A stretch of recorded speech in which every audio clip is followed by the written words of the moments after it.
Friends, ಹೇಗಿದ್ದೀರಾ ಎಲ್ಲರೂ? I hope ಎಲ್ಲರೂ ಚೆನ್ನಾಗಿದ್ದೀರಾ ಅಂದ್ಕೊತೀನಿ. ಇವತ್ತು ನಾನು ಮಲ್ಲಿಗೆ ಹೂ ಥರ ಉದುದ್ರಾಗಿ, ಜೊತೆಗೆ ಯಾವುದೇ ಮಸಾಲೆ ರುಬ್ಬೋದು ಬೇಡ ಈ ಪಲಾವ್ಗೆ, ಜೊತೆಗೆ ಯಾವ ಪಲಾವ್ ಪೌಡರ್ನೂ ಸಹ ಯೂಸ್ ಮಾಡ್ದಂಗೆ ಈಸಿಯಾಗಿ ಆ್ಯಂಡ್ ಟೇಸ್ಟಿಯಾಗಿ ಅವರೆಕಾಳು ಬಾತನ್ನು ಹೇಗೆ ಮಾಡೋದು ಅಂತ ಈ ವಿಡಿಯೋದಲ್ಲಿ ತೋರಿಸ್ತಾ ಇದ್ದೀನಿ. ಈಗ ಹೇಗೆ ಮಾಡೋದು ಅಂತ ನೋಡೋಣ. ಮೊದಲಿಗೆ ನಾನು ಸ್ಟವ್ ಮೇಲೆ ಒಂದು ಕುಕ್ಕರ್ನ ಇಟ್ಕೊಂಡಿದ್ದೀನಿ.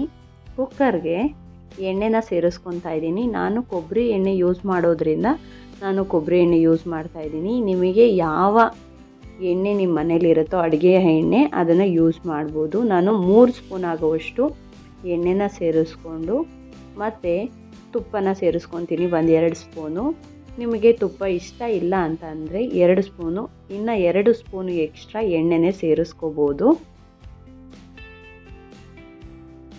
ಟೋಟಲ್ ಒಂದು 5 ಸ್ಪೂನ್ ಆಗುವಷ್ಟು ಎಣ್ಣೆನ ಸೇರಿಸ್ಕೊಂಡಿದ್ದೀನಿ. ಎಣ್ಣೆ ಎರಡೂ ಸಹ ಚೆನ್ನಾಗಿ ಕಾಯಕ್ಕೆ ಇಡಬೇಕಾಗುತ್ತೆ.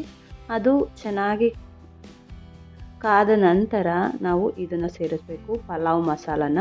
ನಾನು ಅದಕ್ಕೆ ಚಕ್ಕೆ, ಲವಂಗ, ಸ್ಟಾರ್ ಹೂವು ಮತ್ತು ಕಲ್ಲುವ, ಸೋಂಪು, ಜೀರಿಗೆ, ಏಲಕ್ಕಿ, ಪಲಾವ್ ಎಲೆ ಮತ್ತು ಮರಾಠ ಮೊಗ್ಗು ಇಷ್ಟನ್ನು ಸಹ ಸೇರಿಸ್ಕೊಂಡಿದ್ದೀನಿ. ಸ್ವಲ್ಪ ಜಾಸ್ತಿ ಪ್ರಮಾಣದಲ್ಲೇ ಸೇರಿಸ್ಕೊಂಡಿದ್ದೀನಿ, ಯಾಕಂತಂದರೆ ನಾವು ಯಾವುದೇ ಮಸಾಲ ರುಬ್ಬಲ್ವಲ್ಲ ಅದಕ್ಕೋಸ್ಕರ.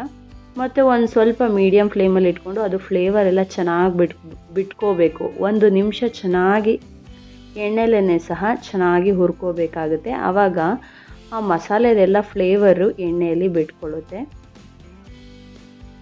ನಮಗೆ ಯಾವುದೇ ಪಲಾವ್ ಪೌಡರು ಅಥವಾ ಮಸಾಲೆ ರುಬ್ಬೋ ಅವಶ್ಯಕತೆ ಇರಲ್ಲ. ತುಂಬ ಟೇಸ್ಟಿಯಾಗಿ, ಫ್ಲೇವರ್ಫುಲ್ಲಾಗಿ ತುಂಬ ಚೆನ್ನಾಗಿರುತ್ತೆ. ಇದು ಎಣ್ಣೆಲಿ ಚೆನ್ನಾಗಿ ಬಿಟ್ಕೊಂಡ ಮೇಲೆ ನಾನು ಶುಂಠಿ ಬೆಳ್ಳುಳ್ಳಿ ಪೇಸ್ಟ್ನ ಸೇರಿಸ್ಕೊತೀನಿ. ಶುಂಠಿ ಬೆಳ್ಳುಳ್ಳಿ ಪೇಸ್ಟ್ನು ಸಹ ನಾನೇನು ಮಾಡಿದ್ದೀನಿ ಅಂದರೆ ಕುಟ್ಟಾಣಿ ಅಂತ ಬರುತ್ತಲ್ಲ ಅದರಲ್ಲಿ ಚೆನ್ನಾಗಿ ಜಜ್ಜಿ ಹಾಕ್ಕೊಂಡಿದ್ದೀನಿ. ಪೇಸ್ಟ್ ಅಂತ ಅಂದರೆ ಜಜ್ಜಿ ಹಾಕಿದ್ದೀನಿ ಅಷ್ಟೇ, ನಾನೇನು ಪೇಸ್ಟ್ ಮಾಡಿಲ್ಲ. ಅದಾದಮೇಲೆ ಒಂದು ಹಿಡಿ ಆಗುವಷ್ಟು ಕೊತ್ತಂಬರಿ ಸೊಪ್ಪನ್ನ ಸಣ್ಣದಾಗಿ ಕಟ್ ಮಾಡಿ ಹಾಕ್ಕೊಂಡಿದ್ದೀನಿ. ಮತ್ತು ಒಂದು ಅರ್ಧ ಹಿಡಿ ಆಗುವಷ್ಟು ಪುದೀನನೂ ಸಹ ಚೆನ್ನಾಗಿ ಕಟ್ ಮಾಡಿ ಹಾಕ್ಕೊಂಡಿದ್ದೀನಿ. ಅದನ್ನು ಸಹ ಎಣ್ಣೆಲಿ ಚೆನ್ನಾಗಿ ಹುರ್ಕೋಬೇಕಾಗುತ್ತೆ. ಅದು ಸಹ ಫ್ಲೇವರ್ ಬಿಟ್ಕೋಬೇಕು.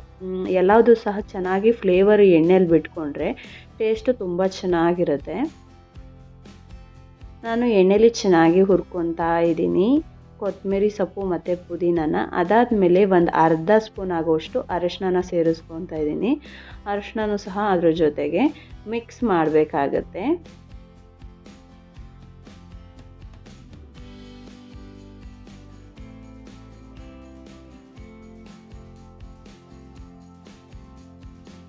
ಚೆನ್ನಾಗಿ ಮಿಕ್ಸ್ ಮಾಡಿ ಆದಮೇಲೆ ನಾನು ಈರುಳ್ಳಿನ ಸೇರಿಸ್ತಾ ಇದ್ದೀನಿ. ಒಂದು 3 ಮೀಡಿಯಮ್ ಸೈಜ್ ಈರುಳ್ಳಿನ ಸಣ್ಣದಾಗಿ ಉದ್ದಕ್ಕೆ ಕಟ್ ಮಾಡಿ ಸೇರಿಸ್ತಾ ಇದ್ದೀನಿ.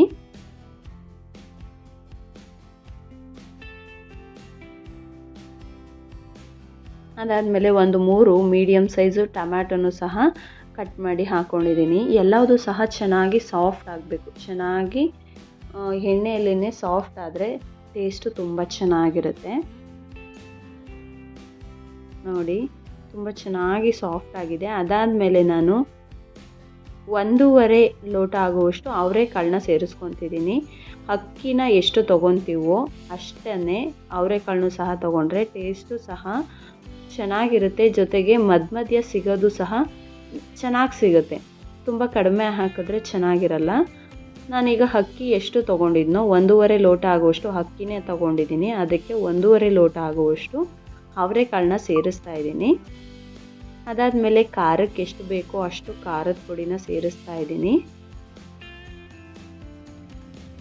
ಮನೇಲೇ ಮಾಡಿರೋ ಖಾರದ ಪುಡಿ ಆಗಿರೋದ್ರಿಂದ ನಾನು ಸ್ವಲ್ಪ ಕಡಿಮೆನೇ ಸೇರಿಸ್ತಾ ಇದ್ದೀನಿ. ಸ್ವಲ್ಪ ಖಾರ ಜಾಸ್ತಿ ಇರುತ್ತೆ, ಅದಕ್ಕೋಸ್ಕರ.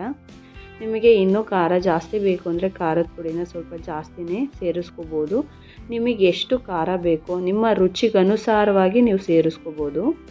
ನೋಡಿ, ನಾನು ಎಲ್ಲದನ್ನು ಸಹ ಚೆನ್ನಾಗಿ ಮಿಕ್ಸ್ ಮಾಡ್ಕೊತಾ ಇದ್ದೀನಿ.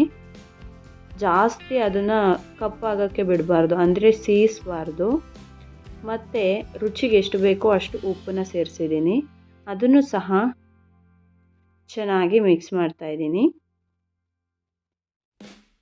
ಈಗ ನಾನು ತೆಂಗಿನಕಾಯಿ ಹಾಲನ್ನು ಸೇರಿಸ್ತಾ ಇದ್ದೀನಿ. ಅಂದರೆ 1.5 ಲೋಟ ಆಗುವಷ್ಟು ಅಕ್ಕಿನ ತೊಗೊಂಡಿದ್ದೀನಿ, ಅದಕ್ಕೆ 3 ಲೋಟ ಆಗುವಷ್ಟು ನೀರನ್ನು ಸೇರಿಸ್ತಾ ಇದ್ದೀನಿ. ಆ ನೀರಲ್ಲಿ ನಾನು 1 ಲೋಟ ಆಗುವಷ್ಟು 3 ಲೋಟದಲ್ಲಿ 1 ಲೋಟ ಕಾಯಿ ಹಾಲನ್ನು ಸೇರಿಸ್ಕೊಂಡಿದ್ದೆ. ನಿಮಗೆ ಕಾಯಿ ಹಾಲು ಇಷ್ಟ ಇಲ್ಲ ಅಂತಂದರೆ ಸ್ಕಿಪ್ ಮಾಡ್ಬೋದು, ಕಂಪ್ಲೀಟಾಗಿ 3 ಲೋಟನೂ ಸಹ ನೀರನ್ನ ಸೇರಿಸ್ಬೋದು. ನಾನೇನಂತಂದರೆ ರುಚಿ ತುಂಬ ಚೆನ್ನಾಗಿರುತ್ತೆ, ಅದಕ್ಕೋಸ್ಕರ ತೆಂಗಿನಕಾಯಿನ ಹಾಲನ್ನು ಸೇರಿಸಿದ್ದೀನಿ. ಹಸಿ ಕಾಯಿನ ಬರುತ್ತಲ್ಲ ಅದನ್ನು ರುಬ್ಬಿ ಅದರಲ್ಲಿ ಆ ಹಾಲನ್ನು ತೆಗೆದು ಸೇರಿಸಿದ್ದೀನಿ. ನಿಮಗೆ ಬೇಡ ಅನಿಸಿದ್ರೆ ಬೇಕಿದ್ದರೆ ನೀವು ಬರೀ ನೀರನ್ನೇ ಸೇರಿಸ್ಬೋದು, ಕಂಪ್ಲೀಟಾಗಿ 3 ಲೋಟನೂ ನೀರು ಸೇರಿಸ್ಬೋದು. ನಾನು ಅದರಲ್ಲಿ 1 ಲೋಟ ಮಾತ್ರ ತೆಂಗಿನಕಾಯಿ ಹಾಲನ್ನು ಸೇರಿಸಿದ್ದೀನಿ.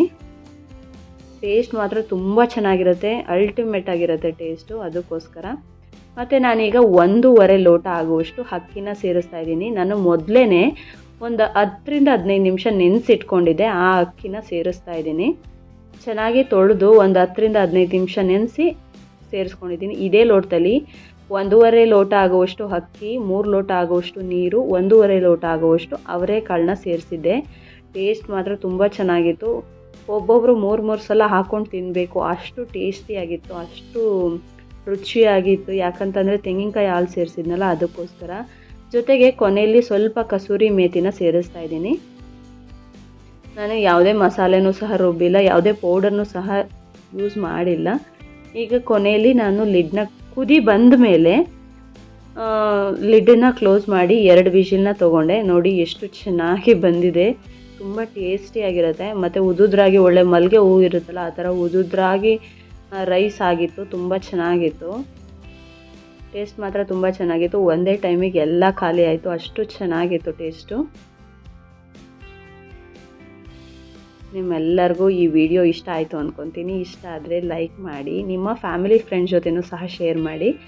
ಹಾಗೆ ಸಬ್ಸ್ಕ್ರೈಬ್ ಮಾಡ್ಕೊಳ್ಳೋದನ್ನ ಮರಿಬೇಡಿ. ಸಬ್ಸ್ಕ್ರೈಬ್ ಮಾಡಿಕೊಂಡು ಪಕ್ಕದಲ್ಲಿರೋ ಬೆಲ್ಲೈಕನ್ನ ಸಹ ಕ್ಲಿಕ್ ಮಾಡಿ. ನಾನು ಮೊಸರು ಬಜ್ಜಿ ಜೊತೆ ಸರ್ವ್ ಮಾಡ್ಕೊತಿದ್ದೀನಿ, ತುಂಬ ಅಲ್ಟಿಮೇಟ್ ಆಗಿತ್ತು.